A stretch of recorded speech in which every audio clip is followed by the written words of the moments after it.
You called me a racist. And you called me a racist because I said that Title 42 should be enforced. Something, by the way, that this administration did to the tune of over 1 million people. Believe it's about 2.5 million people, actually. Right. So this administration is racist? I believe this administration has made a number of failures in the racial justice front. So the Biden administration is racist? I can't comment as the administration in general. Did you just call me a racist?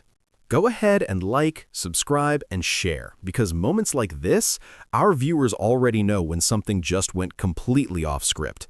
That question didn't come out of nowhere. In the middle of a border security hearing, Chip Roy suddenly stops the entire flow of the discussion and locks in on one thing. Not policy, not statistics, that. Because whatever the witness said or implied clearly didn't sit right with him, and you can hear it immediately in his voice. He's not moving on until he gets a straight answer. Now the room shifts. What was supposed to be a policy debate just turned into a direct confrontation over something much more personal. And from that point on, everything changes. 2020, refuting claims that Acting Secretary Wolf was acting or was appointed unlawfully and providing the legal justification for his appointment without objection. Chair now recognizes Mr. Roy for 5 minutes. Well, thank the chairman. Mr. Reichel-Melnick, let me ask you a question. Is Joe Manchin, the senator from West Virginia, is he a racist? I can't comment on that. Okay, what about Mark Kelly from Arizona? Similarly, cannot comment on that. Maggie Hessen, also Senator cannot comment. New Hampshire? Okay, can't comment on their being a racist or not. How about Senator Raphael Warnock from Georgia? Similarly, I'm not familiar. Okay, how about Catherine Cortez Masto from Nevada? Likewise, Mr. Roy. Okay, can't comment on whether they're racist or not. I don't have an opinion as to the matter. Okay, because you called me a racist. And you called me a racist because I said that Title 42 should be enforced. Something, by the way, that this administration did to the tune of over 1 million people. Believe it's about 2.5 million people, actually. Right. So this administration is racist? I believe this administration has made a number of failures in the racial justice front. So the Biden administration is racist? I can't comment as the administration in general. Good to know. Good to know that the Biden administration is racist and get that on the record.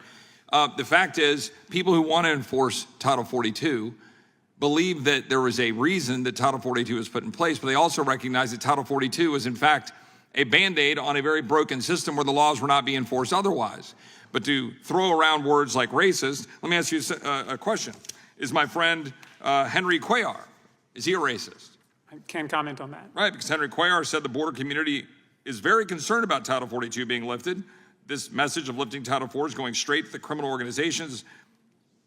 He stood up and said that Title 42 should be enforced. The administration stood up. The senators I just listed said that Title 42 should have stayed in place. Now, my personal view is that Title 42 wasn't the thing that needed to stay in place, that what ought to be in place is an actual border security that secures the border.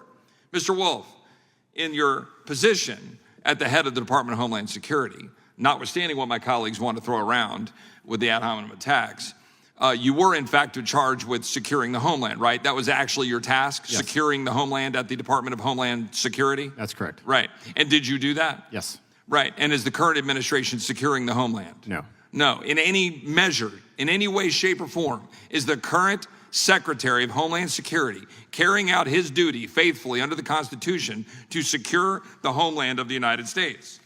He is not. As I've outlined in my written testimony and oral testimony, there's numerous instances where he is not faithfully executing the law I thank you, Secretary Wolf.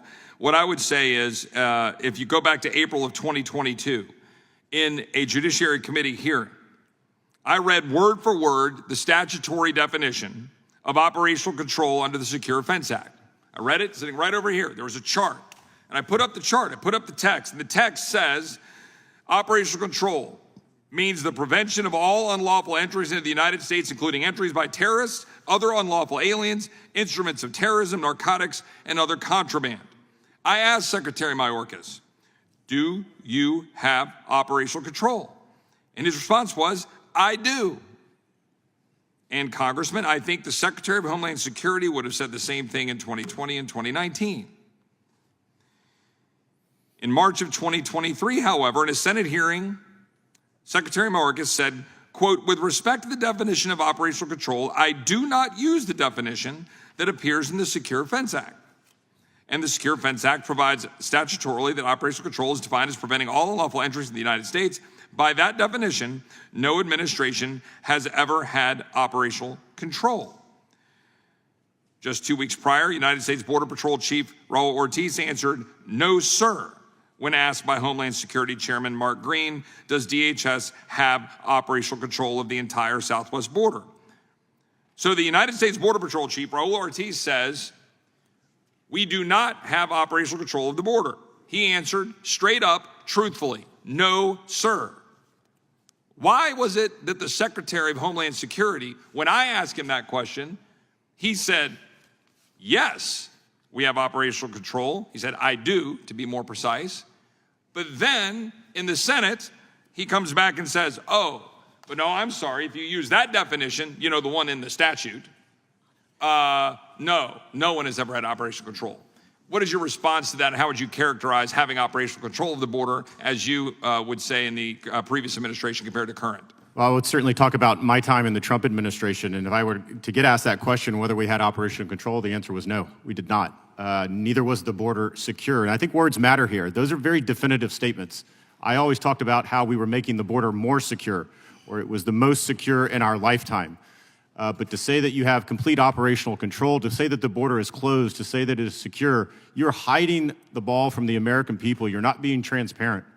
And it's for a purpose, I think you can only guess, a political purpose, but it also defies what the men and women of the Border Patrol and others are doing down there. When they see their political leadership make these sorts of statements, it's so bad it's hard to find words. They don't know what to think, because they are on the line. They are on that border every single day, watching the hundreds of thousands of individuals walk past them that they have to process. And they see that someone is saying that this border is secure. Or you see the 200 known or suspected terrorists that have come across this border in the last 2 years, but somehow that border is closed and secure. I don't understand it. Yeah, kind of like accusing people of whipping migrants at the border. I yield back. Time's up. Right after that question, did you just call me a racist? You can feel the entire room tighten, because now this isn't a normal back and forth anymore. Chip Roy zeroes in, and you can tell he's not letting that moment pass. He keeps pressing, trying to get the witness to either stand on what was said or clearly walk it back. And listen closely to how this plays out. The witness doesn't come out with a direct yes or no. Instead, the response shifts into explanation, clarifying intent, softening the wording, staying careful. But that's exactly what keeps the tension high. Because from Roy's side, this is simple. If you said it, own it. If you didn't, say it clearly. And the longer that clean answer doesn't come, the more he leans in. You can actually hear the shift in his tone. Less patience, more precision. He's repeating the question in different ways, tightening it, narrowing it, trying to remove any room for interpretation. At that point, the hearing is no longer about border security policy. It becomes about accountability in that exact moment. And this is where the bigger picture shows up. These hearings already have a built-in divide, strong disagreement on immigration, enforcement, and policy direction. But once a word like racist enters the conversation, everything escalates instantly. Now, it's not just disagreement, it's character. And when it gets to that level, neither side is really trying to persuade anymore. They're trying to hold their ground. That's why this moment stands out. Not just because of what was said, but because of how quickly the entire conversation shifted and how neither side was willing to give an inch after that.